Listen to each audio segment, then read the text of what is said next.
Neste 7º episódio da nossa série documental, você ficará sabendo sobre o ataque dos caboclos, liderados por Francisco Alonso de Souza, a primeira colônia da Brasil Hay Company, no Vale do Rio do Peixe. A colônia, instalada pela empresa americana no ano de 1910, priorizou o assentamento de colonos e alemães e poloneses, numa área de terras cobertas por ervais, que eram explorados de longo tempo pelos caboclos, agora expulsos de suas terras. Verá também a extensão territorial do município de Videira, quando de sua emancipação em 1944 e a abertura da primeira estrada ligando Videira aos Campos de Água Doce, no início dos anos de 1950. Estamos já na reta final dos episódios sobre a Guerra do Contestado. Mas ainda tem muita história na nossa série Videira 80 anos. O portal Minha Água Doce, em parceria com a escritora, pesquisadora Alzira Escapim, apresentam mais uma série documental inédita, Videira 80 anos de história. Estas importantes empresas da região apoiam esta série cultural e histórica.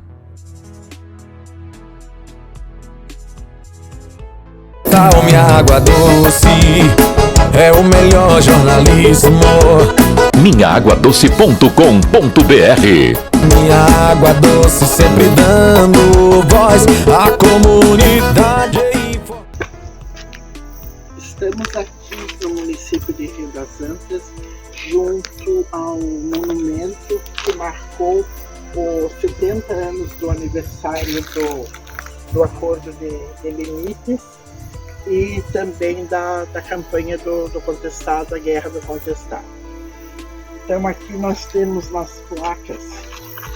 placa, o mapa do Contestado, as mãos dos caboclos pedindo clemência com uma cruz e sendo recebidas a balas.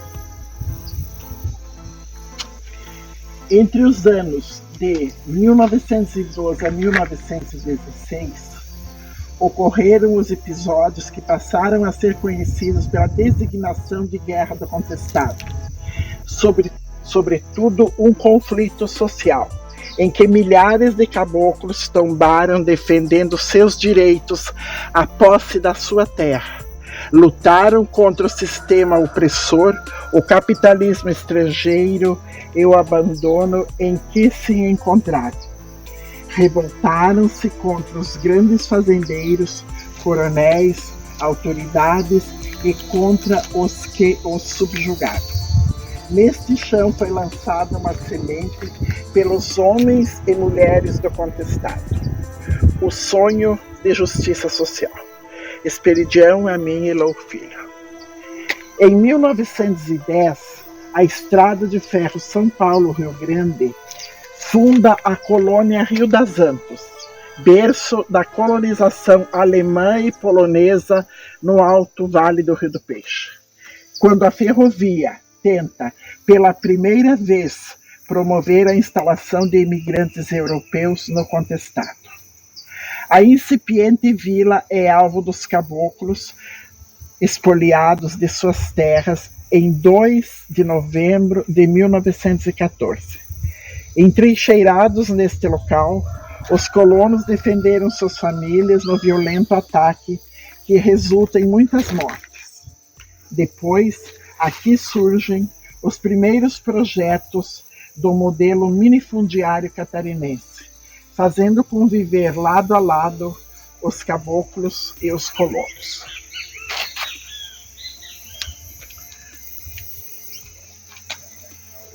No dia 2 de novembro do ano de 1914, neste local precisamente, houve um confronto entre o grupo do Francisco Alonso de Souza, então chefe, líder da Guerra do Contestado, dos caboclos, do lado dos caboclos, dos sertanejos, e os colonos do primeiro núcleo de colonização instalado ao longo da ferrovia aqui no Vale do Rio do Peixe.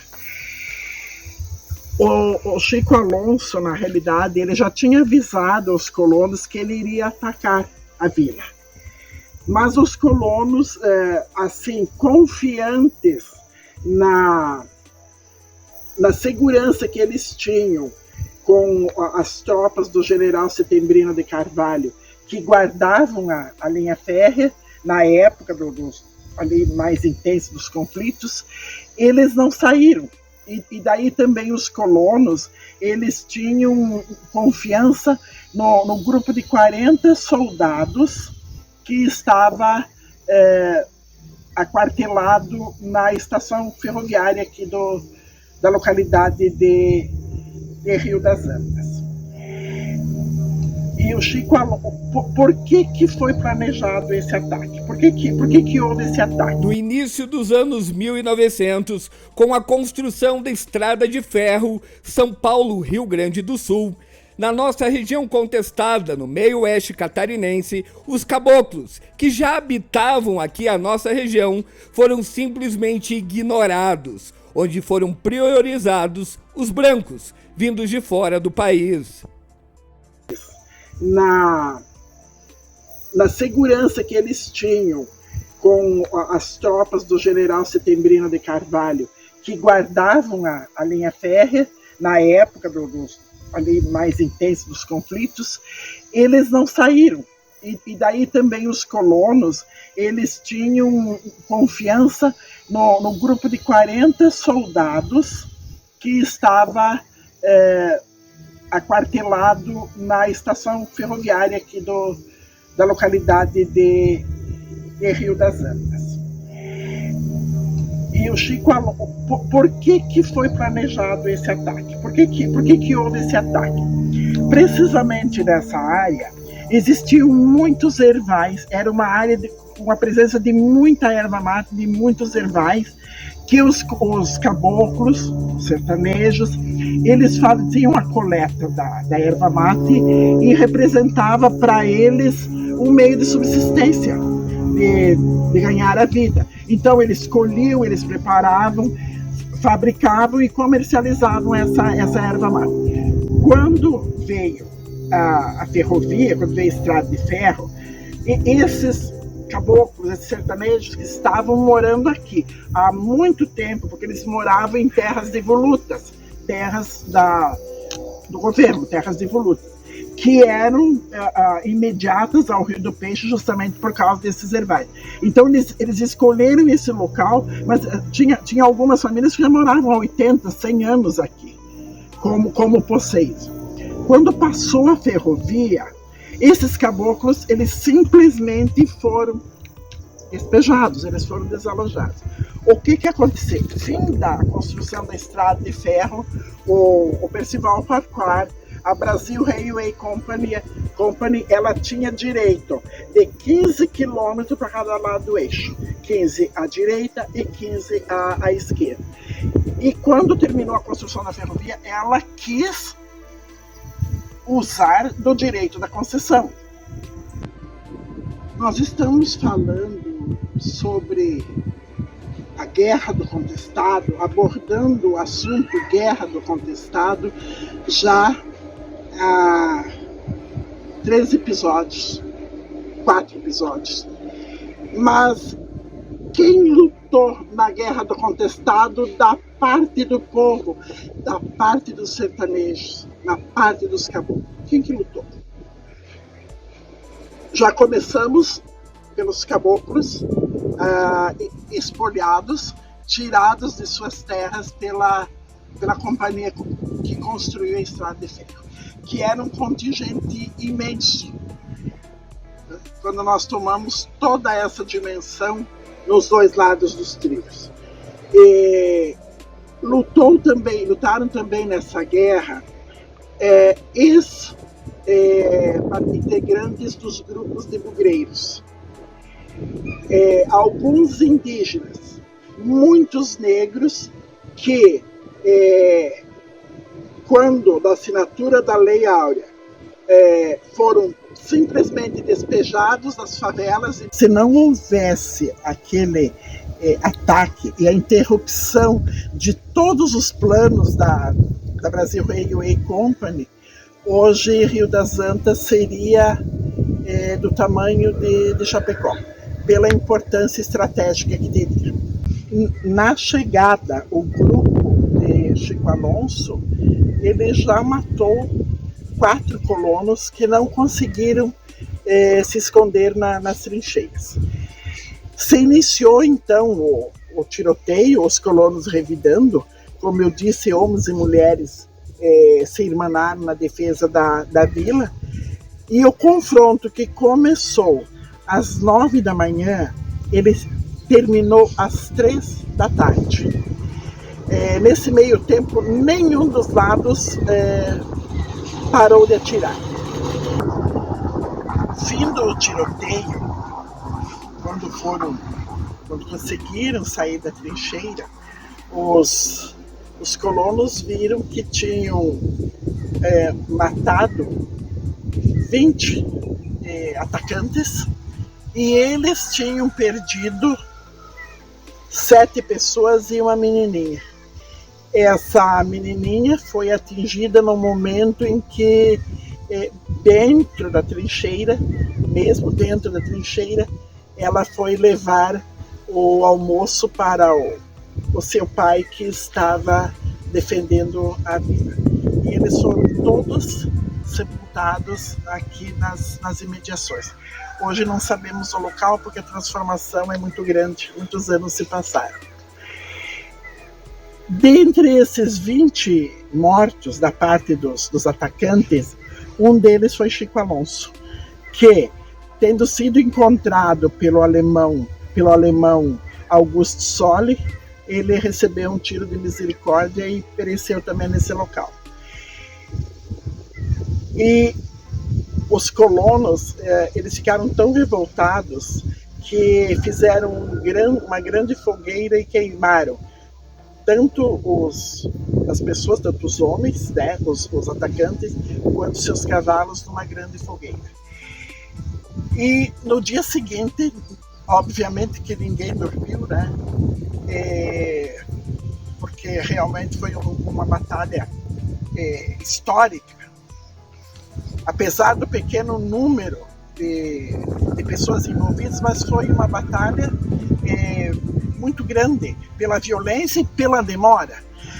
No dia seguinte, os colonos, eles se dirigiram aos líderes da colônia, aos líderes da Brasil Railway Company, que residiam aqui em Rio das Antas, moravam aqui em Rio das Antas, e pediram para serem retirados imediatamente, porque eles sabiam que eles tinham matado o líder da guerra do contestado. E eles ficaram muito temerosos de um novo ataque dos rebelados. 2 dias depois eles foram removidos, esses colonos foram removidos para o Paraná e para São Paulo.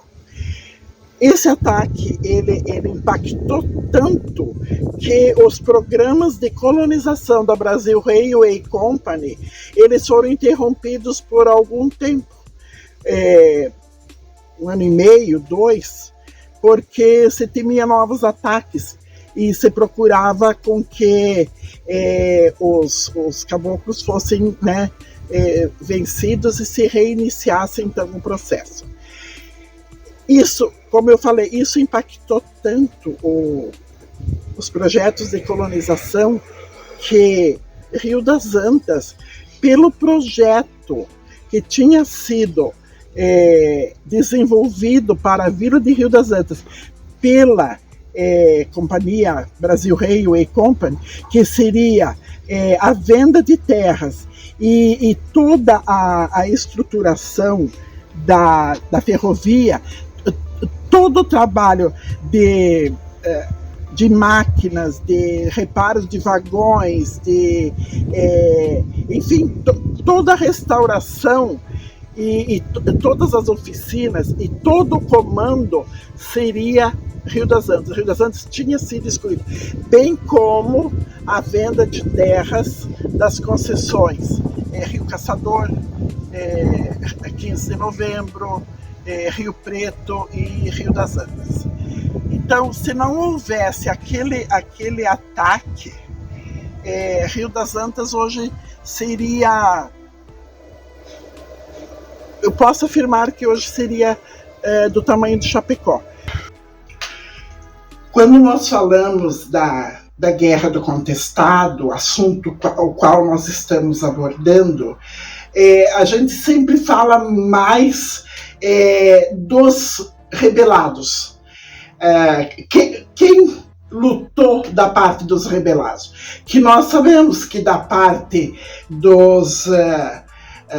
das forças oficiais foi o Exército Nacional e parte da Aeronáutica, na figura dos dois tenentes aviadores, o Ricardo Kirk e o Ernesto Darioli. Mas assim, quem que lutou nessa guerra da parte dos caboclos? Então, foram o exército sertanejo, o exército dos caboclos, ele foi composto por caboclos sertanejos espoliados de suas terras pela Brasil Railway Company, principalmente, espoliados, tirados, simplesmente expulsos. Então, esse contingente lutou na Guerra do Contestado. Os ex-trabalhadores da ferrovia também, que foram abandonados. A expressiva, gritante maioria foi abandonada nos canteiros, não tendo outro local para morar e sendo expulsa, também se juntou a esse exército caboclo. Lutaram também ex-combatentes da Revolução Farroupilha, da Revolução Federalista, ex-combatentes da Guerra do Paraguai, os defensores da pátria, e muita gente remanescente da Guerra do Paraguai, ela esteve presente nessas lutas, nessa contenda. Também muitos negros, porque nós temos que voltar no tempo e ver que havia se passado só 24 anos da assinatura da Lei Áurea, quando os escravos foram simplesmente despejados das senzalas, sem nenhum direito. E o que aconteceu? Eles tiveram que adentrar nas terras evolutas e ali fazer o seu rancho e ali tentar sobreviver. Também lutou nessa guerra do lado dos rebelados, grupos de ex-bugreiros que caçavam os indígenas, dos ex-escravos. Eu tenho o depoimento do seu Horácio Lima, ele me deu esse depoimento em 1995. E ele me falava que a mãe dele era uma ex-escrava, que foi liberta das fazendas, dos cativos que tinha, dos cativeiros que tinha nas fazendas de Palmas e Água Doce, que eram muitos, e simplesmente foram libertos, mas quem tinha uma família lá fora, tudo bem, os outros tiveram que dar um jeito. Então essa gente, esse contingente, ele se uniu, ele se irmanou aos combatentes da Guerra do Contestado. Quando nós abordamos a batalha ocorrida, o combate ocorrido em Rio das Antas, no dia 2 de novembro de 1914, nós temos que mencionar que o município de Rio das Antas, ele pertenceu ao território do município de Videira até a sua emancipação. Então, cerca de 70% a 80% do território do município de Rio das Antas, ele pertencia a Videira. Videira, quando da sua emancipação, ele ia de Rio das Antas até Hercilópolis, adentrando Hercilópolis, e de Ibicaré até encontrar Macieira.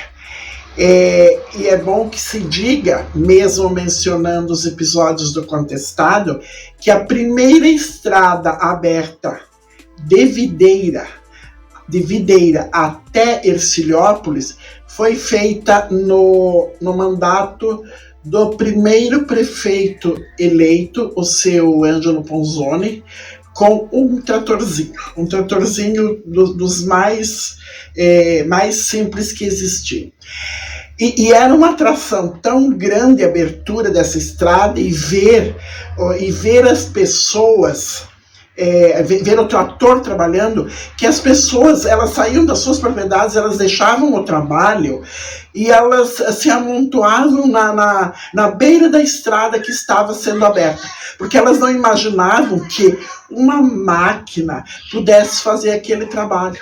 Para elas foi uma novidade. Então, famílias inteiras saíam de suas propriedades, deixavam o trabalho, levavam um lanche e ficavam o dia todo observando aquele trator. Porque para elas era a maior novidade, não tinha uma novidade, elas nunca tinham visto isso antes, sabe?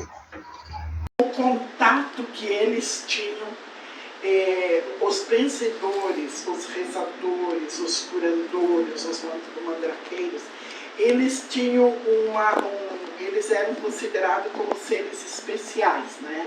Eles eram investidos, né? Eles conseguiam dominar a natureza, trazendo chuvas em período de seca, livrar as lavouras do ataque de insetos, enfim, eles tinham um poder muito grande.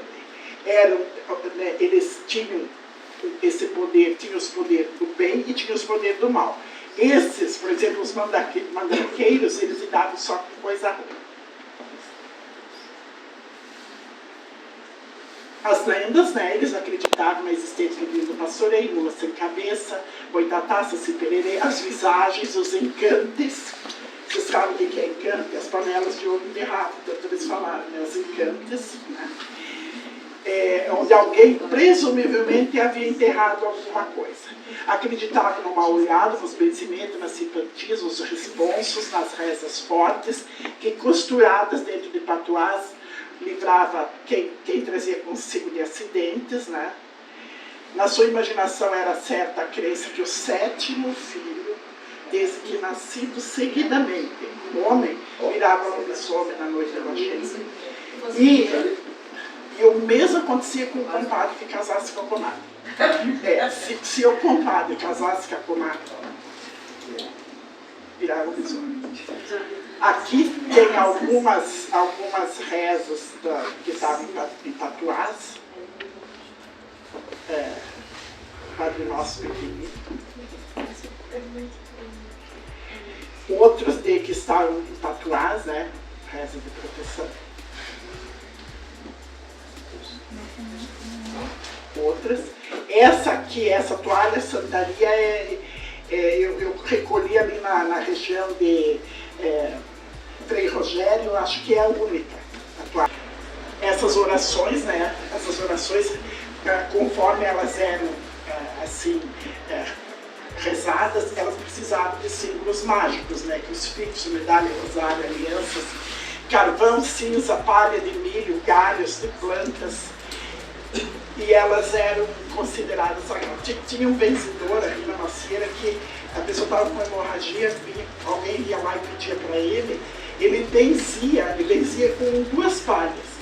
Ele benzia com as palhas, quando fazia benzimento, ele jogava para trás, jogava com a mão direita. Quando caía no chão, a hemorragia estancava. Era uma coisa muito poderosa. Caboclos benziam dentes antes eles pediam: você quer que eu te bença? A pessoa com uma dor danada, ela dizia: não benze. E ele avisava: bom, só que teu dente vai cair. Você quer que eu te benze? Pedia 3 vezes. Ele benzia, o dente caía. Demorava uma semana e só não tinha mais dente. O poder que eles tinham era tão grande, parece incrível, mas isso existia. Aí nós temos a presença dos monges, que além do que os caboclos aprenderam em casa, eles ainda ouviram dos padres estrangeiros e dos monges, que tinham muito poder também, principalmente o primeiro, né, o João Maria de Cristo, que passou na nossa região em 1850. Aqui as festas, né, a primeira do Divino Espírito Santo, a segunda do Senhor Bom Jesus, a terceira de São Sebastião, e aqui tinha todo aqui tem todo o ritual, e tem também que todo o rancho tinha no mínimo 8 cachorros. Só que nas missas e nas festas os cachorros iam junto, os cachorros eram convidados nas festas. Então, assim, depois servido a comida, o que sobrava e um pouco mais, eles davam para os cachorros, porque cachorro também era filha de Deus, então o cachorro não tinha que ficar separado, dentro das coisas de Deus. Festa São Sebastião. Dos 3 reis magos, São Pedro, São Paulo, Santo Antônio e São João, o ritual do povo. A encomenda das almas, que também só existe na nossa região, aqui que eu pesquisei, é maravilhosa, é um ritual maravilhoso. Encomenda das almas. Quer estar sempre por dentro do que acontece em nossa região? Então não perca tempo e acesse agora mesmo o portal Minha Água Doce em minhaaguadoce.com.br. Minha água doce sempre dando voz à comunidade.